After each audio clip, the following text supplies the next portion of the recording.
Sebenarnya tidak ada larangan bagi seorang yang masuk database baik sebagai PTT atau sebutan nama lainnya untuk ikut tes CPNS itu tidak ada larangan. Hanya ada rambu-rambu bahwa apabila yang bersangkutan itu ikut tes CPNS, maka yang bersangkutan secara otomatis tertutup untuk ikut tes P3K.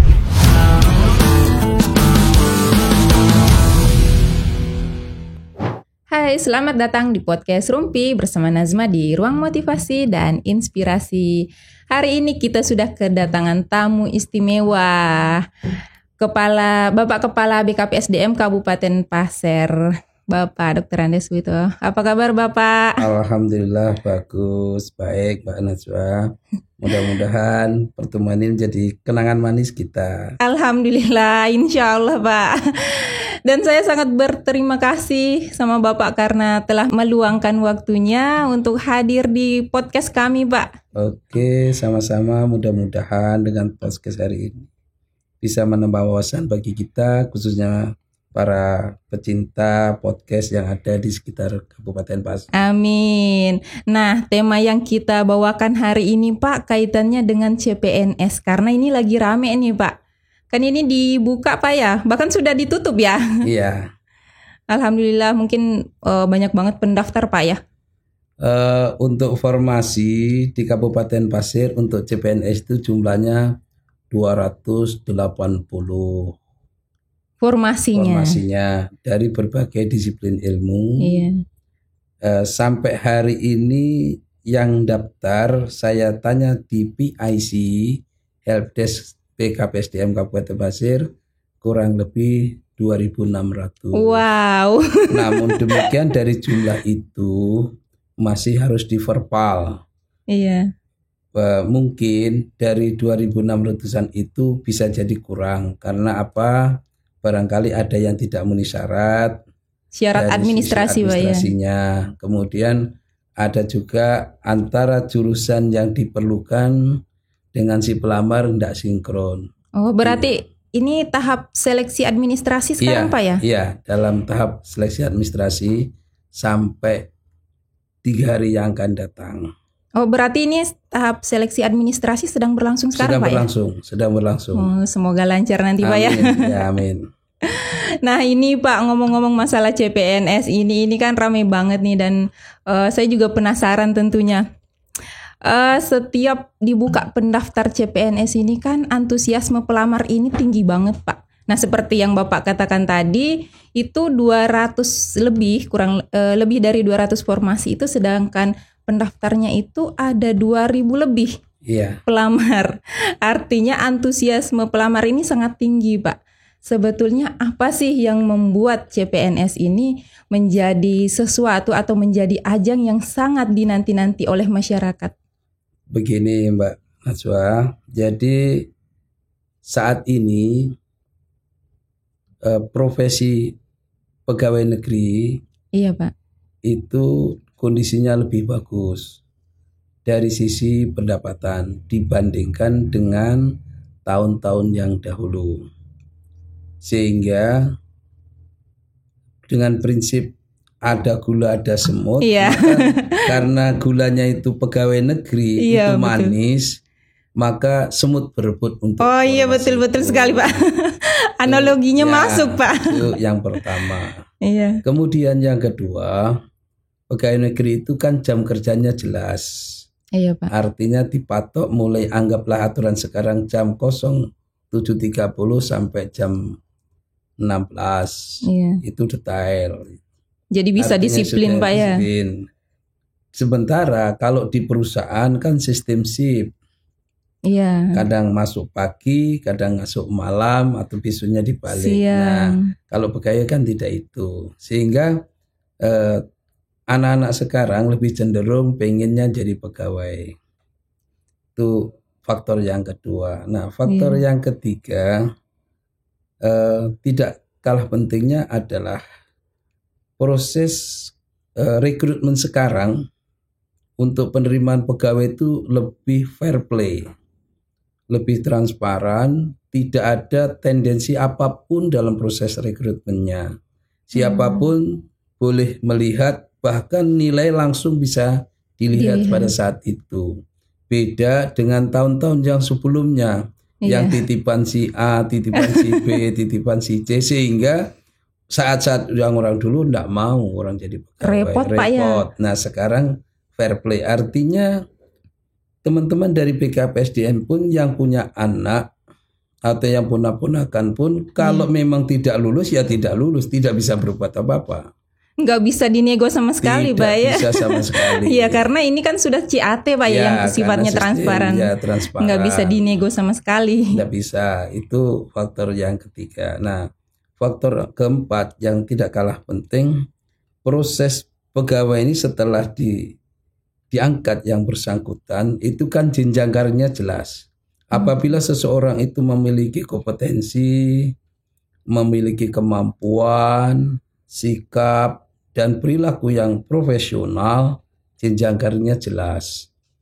Dari staf bisa diangkat menjadi subak atau kasih, gitu, kemudian promosi, kemudian jadi kepala dinas. Sementara di perusahaan, kalau saat ini untuk bersaing menduduki suatu jabatan itu ribuan. Dan biasanya lebih ketat dalam seleksi profesional. Tapi kalau untuk di pegawai saat ini, asal yang bersangkutan memenuhi persyaratan secara administrasi, kepangkatan, dan profesionalnya oke, masih dimungkinkan jenjang karirnya itu berjalan baik. Nah, semakin tinggi jabatannya kan semakin tinggi juga pendapatan. Ini yang kira-kira menyebabkan teman-teman dari alumni perguruan tinggi itu pengen jadi pegawai. Dan yang terakhir masalah prestis. Di masyarakat itu kan sudah terkenal kalau pegawai kan memang beda dengan karyawan lain. Nah ini yang menyebabkan orang tertarik saat ini masuk pegawai. Iya, apalagi yang single, Pak, menantu idaman loh, Pak.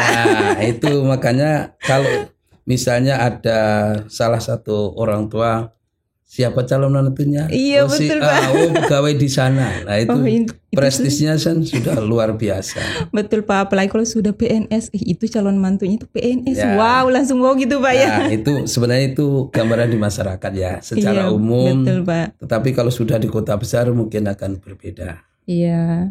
Nah, terus Pak, ini kan banyak banget nih pendaftar. Ada mungkin ya yang sudah mendaftar berulang-ulang kali, artinya sudah memiliki pengalaman lebih dari 1 kali untuk mengikuti tes CPNS. Terus ada juga mungkin yang pertama kali, Pak.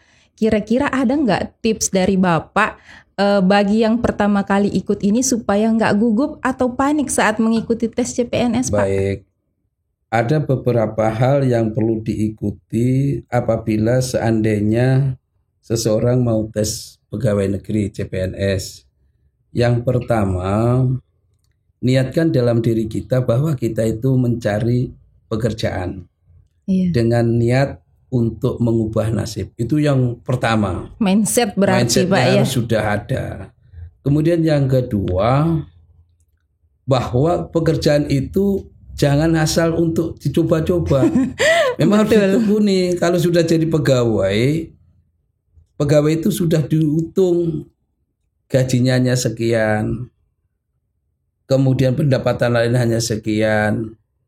Jangan salah dibanding dengan perusahaan yang manajer kelas-kelasnya gajinya besar. Nah, kadang-kadang yang menyebabkan kenapa pegawai itu kalau di tengah jalan ada yang malas karena antara keinginan dengan kenyataan yang didapat tidak bersama. Ekspektasinya terlalu tinggi mungkin, Pak ya. Caranya apa? Yang pertama, niatkan dulu. Yakinkah itu yang dipilih terbaik untuknya? Oh iya, betul, Pak. Sehingga tidak nyesal. Nah, yang ketiga, perlu latihan. Nah, belajar berarti, Pak ya. Nah, sekarang ini kan di Google, di Mbah Google, di YouTube dan di Chrome itu kan sudah disebar informasi terkait bagaimana cara mendaftar, bagaimana soal-soalnya. Itu bisa dilatih dari situ setiap saat.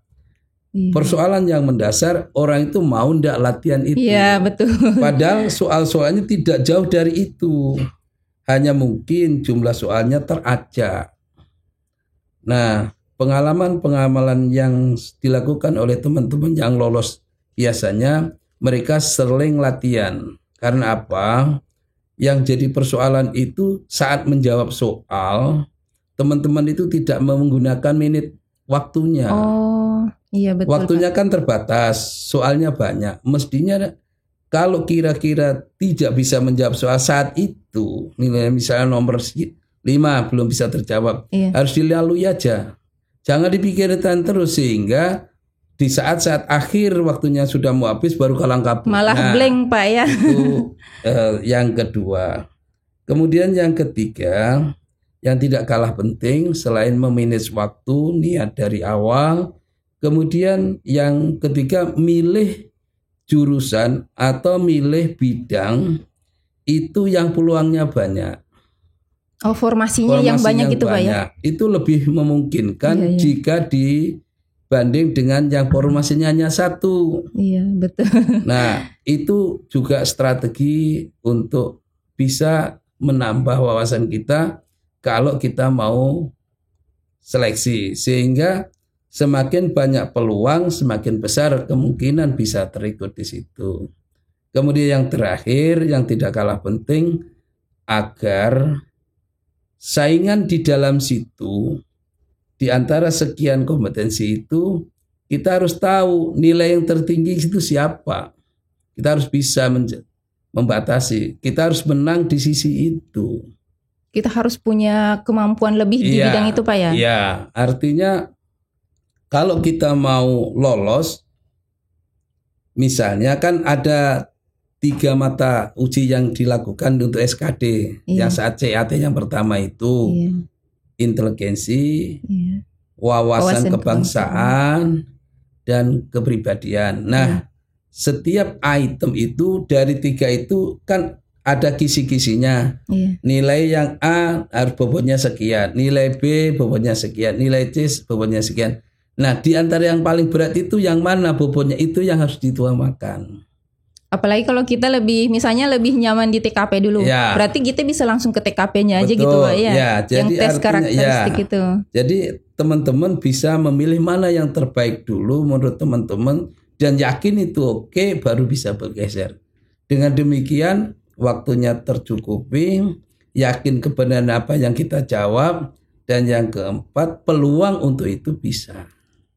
Formasi yang tadi itu Pak ya. Nah terus ini kan Pak proses seleksi CPNS itu kan panjang, mulai dari seleksi administrasi, terus SKD, dan terus SKB dan pemberkasan.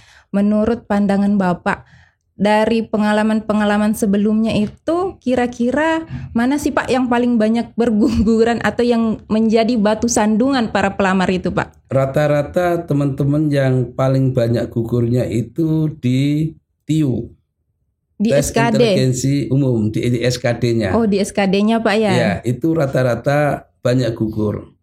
Kita tahu bahwa di TIU itu kan di samping kita diuji memiliki wawasan yang cukup luas, kita juga diuji dengan tes kemampuan inteligensi kita untuk mencoba mengerjakan sesuatu secara cepat, tepat. Nah ini yang kadang-kadang teman-teman anak-anak kita, pelajar kita saat ini kurang menyadari karena kecenderungan anak sekarang itu belajar itu tidak melalui buku, tetapi lebih percaya kepada Mbah Google yang notabene langsung maunya jadi instan. Padahal mestinya kita membaca dulu literasinya, kemudian kita bisa menyerap inti dari persoalan itu, baru kita cocokkan dengan Mbah Google. Betul enggak kalau seandainya seperti ini? Nah, adik-adik kita saat ini kecenderungan untuk membaca buku sudah malas.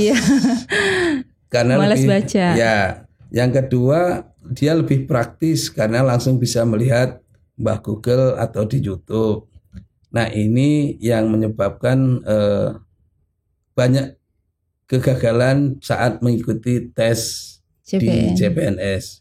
Itu mungkin karena kurangnya tryout mungkin Pak ya. Betul. Seperti yang Bapak bilang tadi kan ada YouTube, kemudian saya lihat teman-teman juga ada kayak komunitas gitu Pak. Betul. Jadi nanti mereka itu katanya ada kayak tryout gitu. Betul. Akhirnya mereka itu terbiasa dengan soal-soal dan bisa memanage waktu dengan baik. Iya, betul. Jadi ada beberapa peserta yang waktu itu pernah saya wawancarai di tahun 2019. Dia mendapatkan nilai tertinggi untuk wilayah Kabupaten Pasir. Jadi saya tanya, apa yang menyebabkan Anda dapat nilai yang tinggi? Kebetulan beliau adalah orang Tran dari Longikis. Jadi jawabannya sama seperti yang disampaikan Mbak Najwa tadi, bahwa mereka itu mempunyai komunitas, membentuk kelompok, satu kelompok itu 5-10 orang. Iya. Kemudian mereka membuat soal masing-masing per orang satu. Dari soal itu diambil bisa dari YouTube, bisa dari Google, kemudian disampaikan. Nah, setiap teman-teman menjawab. Bagi mereka yang jawab salah, secara otomatis gugur. Nah, dengan demikian mereka sudah terlatih bahwa apa yang dipelajari saat mereka membuat soal dan ternyata banyak yang keluar, sehingga memungkinkan mereka akan menjawab lebih cepat. Itu yang pertama. Kemudian yang kedua, di samping itu mereka setiap saat meskipun dalam sehari itu bisa 2-3 kali dia mencoba menjawab soal-soal yang ada di YouTube itu. Istiqomah Pak ya. Konsisten. Meskipun dalam membuka itu mungkin bisa hanya 15 menit, 20 menit, tapi konsisten setiap hari. Itu yang menyebabkan mereka jadi tahu persis. Dan soalnya tujuan nggak jauh dari itu. Kemudian yang ketiga, rata-rata mereka yang memang sejak awal diniati dengan motivasi tinggi untuk masuk jadi pegawai itu memang tinggi, mereka yang lolos. Oh gitu Pak ya. Nah terus ini banyak juga Pak yang bilang katanya ikut tes CPNS itu perjuangan antara hidup dan mati Pak. Mungkin itu sarkas bagi mereka, maksudnya kayak saking banyaknya pesaing gitu Pak. Sebetulnya apa sih yang membuat CPNS itu sampai seketat itu Pak seleksinya? Jadi gini, seperti saya sampaikan di awal, bahwa saat ini profesi ASN itu kan dianggap profesi yang paling nyaman. Iya betul Pak. Paling enak. Karena apa? Kinerjanya jelas, tolok ukurnya jelas, penghasilannya jelas, kemudian proses untuk bisa menduduki jabatan juga jelas. Itu yang pertama. Motivasi ini yang menyebabkan mereka itu satu sama lain saling ingin bersaing. Nah, persaingan itulah yang namanya formasinya hanya 280, yang daftar 2.600 kan otomatis 1:200. Iya betul Pak. Nah artinya satu orang mengalahkan 200. Nah ini jelas. Nah itu yang pertama. Sehingga mau tidak mau ya perjuangan antara hidup dan mati. Iya betul Pak. Dikatakan hidup karena memang harus. Iya. Dikatakan mati, kalau dia gagal pasti mati otomatis, iya, mati langka. Dan otomatis mereka itu mungkin ada rasa-rasa kecewa itu pasti Pak. Iya. Terus mungkin ada namanya stres ringan Pak. Karena mungkin harapannya itu sudah terlalu tinggi. Wah pokoknya tahun ini saya harus lulus nih. Tapi pada kenyataannya mungkin apalagi kalau yang Bapak bilang tadi kan memilih formasi yang cuma satu. Ya. Terus pelamarnya itu mungkin ada 300, anggaplah 300, artinya kita harus mengalahkan 299 orang sampai titik akhir perjuangan. Ya, makanya saya katakan tadi strategi untuk memilih formasi harus betul-betul diterapkan. Kemudian yang kedua, niatkan sejak awal saya harus lulus, dengan catatan apa? Konsekuensinya belajar. Kemudian yang ketiga, jangan lupa setiap kegiatan kita kalau tidak dapat ridho dari orang tua Pak ya, sulit. Makanya sebelum berangkat mau ikut tes, minta izin dan ridho orang tua. Insya Allah dengan ridho orang tua ya ridho Allah, insya Allah bisa lolos. Nah, kemudian yang terakhir jangan lupa memanage waktu. Di setiap soal yang seperti yang saya sampaikan tadi kan saat mengerjakan TIU, TWK, dan TKP itu betul-betul mana yang paling mudah dulu kerjakan. Kerjakan yang mudah dulu. Ya, kemudian yang agak sulit baru kerjakan. Nah, paling sulit belakangan. Sehingga begitu panitia seleksi mengatakan waktu tinggal sekian menit, silahkan. Nah, itu enggak grogi ya. Rata-rata yang bikin grogi kan begini. Waktunya tinggal sekian menit, soalnya masih utuh. Itu paling grogi sudah Pak. Langsung blank. Kan blank. Akhirnya apa? Menghitung kancing baju. Atas bawah kan begitu. Habis-habis gitu aja Pak ya. Itu. Kalau misalnya pelamar tahun ini gagal, kira-kira strategi apa Pak? Selain dari belajar tadi itu, mungkin ada dari Bapak. Terus bagaimana Bapak memotivasi mereka ketika mungkin nggak lolos di seleksi awal, kemudian di SKD dan seleksi SKB. Jadi begini, sekali lagi perlu kita sadari bahwa pekerjaan itu tidak hanya pegawai negeri, itu satu. Iya, betul. Yakin bahwa kita hidup tidak hanya pegawai negeri.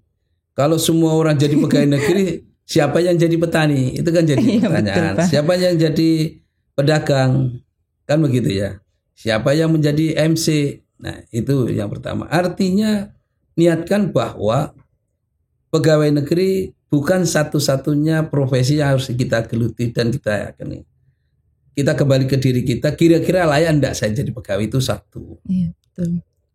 Kemudian yang kedua, bahwa dalam hidup itu ada pasti yang namanya kehidupan itu ada dua, ada baik, ada buruk, ada betul, siang, Pak. Ada malam, ada sukses, ada gagal. Yakinkan kepada diri kita bahwa kegagalan adalah sukses yang tertunda. Wah, mantap itu Pak, betul. Artinya dengan cara yakin seperti itu, kegagalan di tahun ini, insya Allah belajar dari pengalaman kemarin di tahun depan tidak mungkin akan gagal kembali. Itu yakinkan. Kita berprinsip jangan sampai kita mengulang yang salah. Itu yang kedua, yang tidak kalah penting. Kemudian yang ketiga, kembalikan kepada falsafah hidup kita. Orang hidup itu jangan terlalu ngoyo. Bahasa Jawanya jangan terlalu nafsu. Jangan terlalu ngotot gitu Pak ya. Jangan terlalu ngotot kalau memang kemampuan kita tidak cocok. Iya, betul Pak. Sesuaikan dengan kemampuan kita. Kalau kita bakatnya mancing ya bawa pancing. Iya.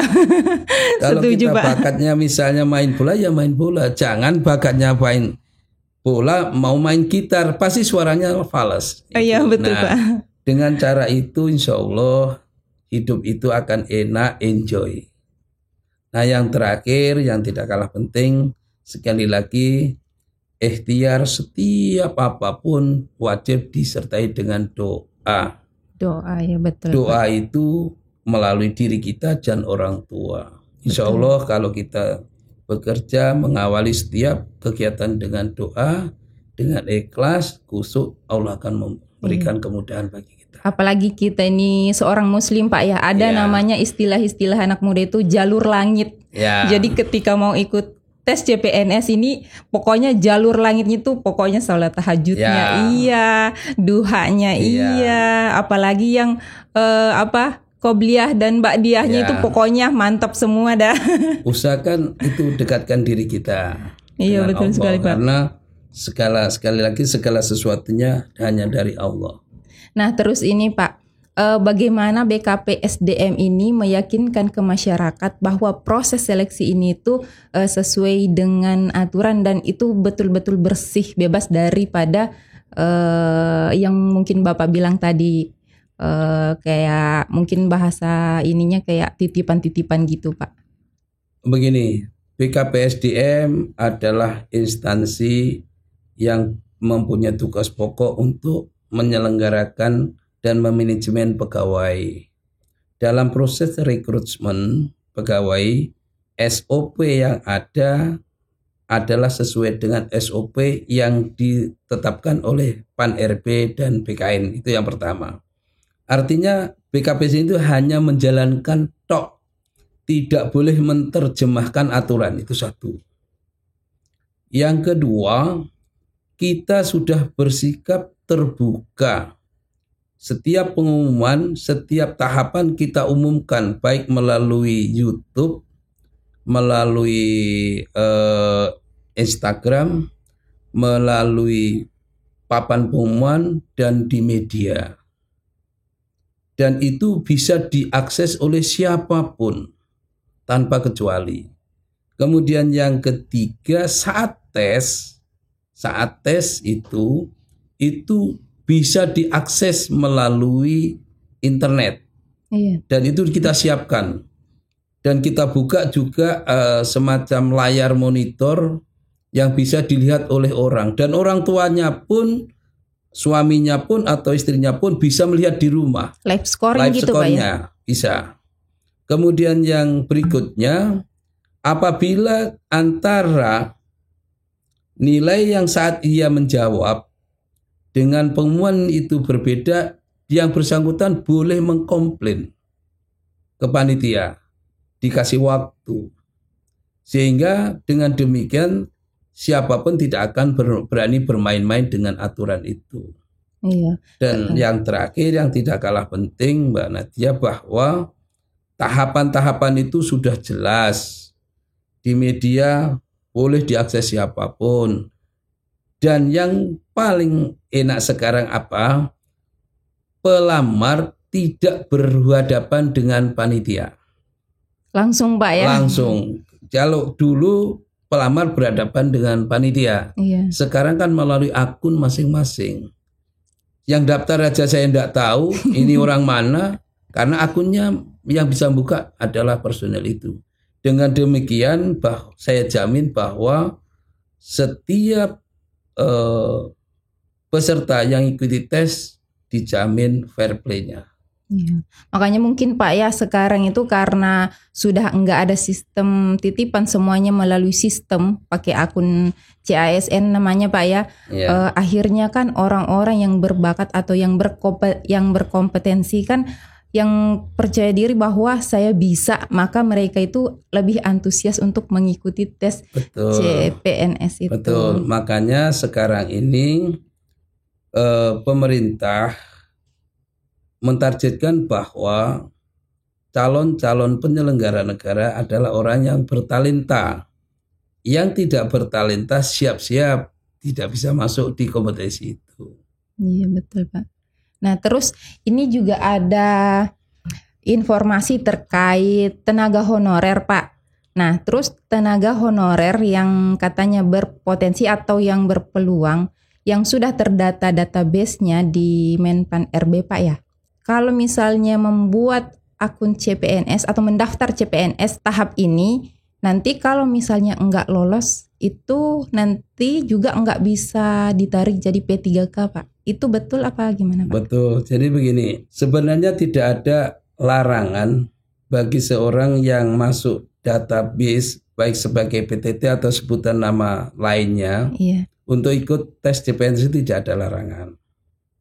Hanya ada rambu-rambu bahwa apabila yang bersangkutan itu ikut tes CPNS, maka yang bersangkutan secara otomatis tertutup untuk ikut tes P3K. Karena apa? Saat tes CPNS dia menggunakan akun melalui NIK. NIK-nya kan satu. Iya, betul Pak. Nah, sehingga waktu dia mau, seandainya dia mau double 2, tes PNS ikut tes mononik, tes kedua mau P3K, maka tidak bisa. Waktu daftar P3K pasti tidak bisa karena NIK-nya sudah terpakai di CPNS. Oleh karena itu, saya kan mewanti-wanti kepada seluruh tenaga yang masuk PTT atau tenaga honor yang masuk database, sekiranya potensi pada dirinya tidak sanggup ikut tes CPNS karena memang lebih berat, karena saingannya adalah teman-teman yang baru lulus, iya, fresh graduate kan. Jadi ini lebih berat. seyogianya ikut P3K yang yakin pasti bisa. Karena apa? Bagi teman-teman yang masuk database, asal ikut tes, insya Allah pasti mendapat NIP. Oh, gitu pasti mendapat informasi. Karena apa? Sudah terpetakan di masing-masing OPD. Oh gitu Pak. Nah terus ini Pak, mungkin banyak juga yang belum terlalu paham perbedaan antara PNS dengan P3K Pak. Jadi begini, sedikit ada perbedaan antara PNS dan P3K. Karena apa? Undang-undangnya yang baru, Undang-Undang 20 tahun 2023 itu sudah mencabut Undang-Undang nomor 5 tahun 2014 tentang aparatur sipil negara. Iya Pak. Disebutkan bahwa aparatur sipil negara itu hanya ada 2, P3K sama CPNS. Haknya sama di undang-undang itu. Hanya PP yang mengatur Undang-Undang 20 2023 ini yang belum terbit. Berdoa saja segera terbit sehingga hak antara P3K dan PNS itu sama. Itu yang pertama. Kemudian yang kedua, yang membedakan P3K dengan CPNS itu pada proses masa tugas. Maksudnya begini, kalau CPNS itu kan berbasis pada umur. Iya Pak. Persyaratan maksimal umurnya 35. Kalau P3K tidak, karena mereka sudah ada honor sebelumnya. Oh sudah ada basic honor gitu Pak sebelumnya. Sehingga sebelum masuk ke BUP batas usia pensiun mereka masih bisa. Nah terus yang ketiga, untuk P3K dengan kontrak. Kalau PNS sekali terbit kan tidak ada di kontrak. SK-nya sekali aja. Kalau P3K itu di kontrak. Kontraknya setiap 5 tahun sekali. Saat ini aturan yang berjalan. Oh gitu Pak. Secara otomatis begitu habis kontraknya langsung bisa diperpanjang. Dengan catatan memiliki etos kerja, memiliki kepribadian, dan memiliki profesionalisme sebagai tenaga P3K. Berarti misalnya kalau kinerjanya bagus Pak, berarti diperpanjang lagi 5 tahun otomatis, gitu Pak ya? Iya. Nah kalau misalnya ada tindakan-tindakan pelanggaran atau pelanggaran kode etik di P3K itu kemungkinan juga tidak diperpanjang gitu Pak ya? Betul. Karena untuk memperpanjang tenaga P3K itu rekomnya dari kepala OPD-nya. Oh iya Pak, iya betul. Ya. Kalau rekom kepala OPD-nya bagus, baik, yang bersangkutan langsung bisa diperpanjang. Tapi kalau ada rekom dari kepala dinasnya atau kepala OPD-nya dinyatakan kurang bagus, ya secara otomatis saat itu aja sudah selesai kontrak mereka. Nah terus Pak, itu kan diperpanjang setiap 5 tahun. Anggaplah mereka punya etos kerja atau kinerja yang bagus. Itu sampai di usia berapa Pak? Diperpanjang terus sampai 5 tahun? Sama dengan usia pegawai negeri. Sama. Jadi kalau mereka termasuk jabatan fungsional madya itu 60. Iya. Kalau jabatan fungsional pertama itu 58, sama. P3K juga begitu Pak ya? Sama. Oh, makanya juga sangat sedikit ya perbedaannya Pak ya? Sangat sedikit. Makanya P3K juga ini banyak sekali yang mengincar-incar itu Pak. Ya, mudah-mudahan saja dengan formasi yang kita buat saat ini 3.408, mudah-mudahan bisa terisi semua oleh seluruh tenaga PTT yang saat ini sudah masuk dalam database. Amin. Kemudian Pak, proses perekrutannya nanti ini dibuka setelah CPNS ini Pak? Iya, insya Allah begitu CPNS sudah selesai tahapan verbalnya, maka tidak lama kemudian akan dibuka seleksi P3K-nya. Nah terus yang P3K, nanti kan dibuka seleksi P3K. Nah terus yang bersaing di situ nanti apakah sama-sama tenaga honorer atau tenaga honorer dengan umum itu dibuka Pak? Untuk jadi umum begini, gitu.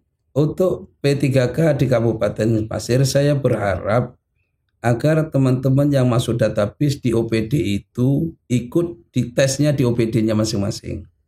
Oh gitu. Jangan nyebrang ke OPD lain. Iya, misalnya sudah kerja di dinas apa gitu, Iya, udah di situ aja. Di situ aja, karena sudah terpetakan di situ. Bagaimana kalau basic pendidikannya tidak sesuai? Kan sekarang sudah kita upayakan pendidikan menyesuaikan di persyaratan untuk khusus P3K. Oh, termasuk yang honorer ini, Pak? Iya, hanya yang masuk database dulu. Kemudian seandainya nanti dari database itu ada yang sudah lewat umur kan tidak bisa. Iya. Kemudian ada yang pindah ikut suaminya. Iya, nah itu tidak menentukan kosong. Iya, kekosongan Pak. Itu bisa jadi akan terisi oleh orang lain yang dari kabupaten lain yang memiliki kualitas, yang memiliki standar sama dengan masa kerja yang masuk database. Hanya kami berharap supaya orang luar tidak bisa masuk, maka masuknya tesnya itu mengambil formasinya di OPD masing-masing. Oh, supaya lebih enak gitu Pak ya nyusunnya. Ya, sehingga orang lain tidak akan masuk karena orang asli situ kan masuk di situ. Ya, apalagi kalau sudah kerjanya memang sudah lama di situ di OPD itu Pak ya. Ya, itu. Wah, luar biasa sekali Pak. Nah, mungkin Bapak bisa memberikan motivasi bagi teman-teman yang mau melamar CPNS tahun ini Pak. Kepada adik-adik kita, khususnya yang baru lulus, yang memiliki kemampuan untuk bisa bersaing menjadi pegawai negeri, saya berharap Anda selalu latihan, mencoba menjawab soal-soal yang ada di YouTube maupun ada di Google, itu satu. Yang kedua, pilih formasi yang banyak formasinya. 3, dalam memanajemen waktu gunakan dengan baik. Yang keempat, jangan lupa sebelum berangkat berdoa dan minta ridho sama orang tuamu bahwa ingin mengubah nasib. Insya Allah atas ridho orang tua Anda lolos. Terakhir, yang nanti diterima adalah yang memenuhi syarat. Seandainya di antara teman-teman belum memenuhi syarat, jangan kecewa. Insya Allah di lain waktu masih ada kesempatan yang lain. Oke, Masya Allah. Terima kasih sekali Pak motivasinya. Dan sekali lagi saya terima kasih banyak Pak karena telah meluangkan waktu untuk hadir di podcast kami. Semoga bisa memberikan motivasi dan manfaat bagi kita semua. Oke Ibu, makasih banyak atas waktu dan kesempatannya yang diberikan saya untuk berbincang-bincang masalah CPNS dan P3K di lingkungan Kabupaten Pasir. Mudah-mudahan bisa bermanfaat. Amin. Khususnya bagi teman-teman yang ada di lingkungan pemerintah Kabupaten Pasir. Amin, terima kasih Pak. Oke, terima kasih karena sudah menonton video ini. See you and bye-bye.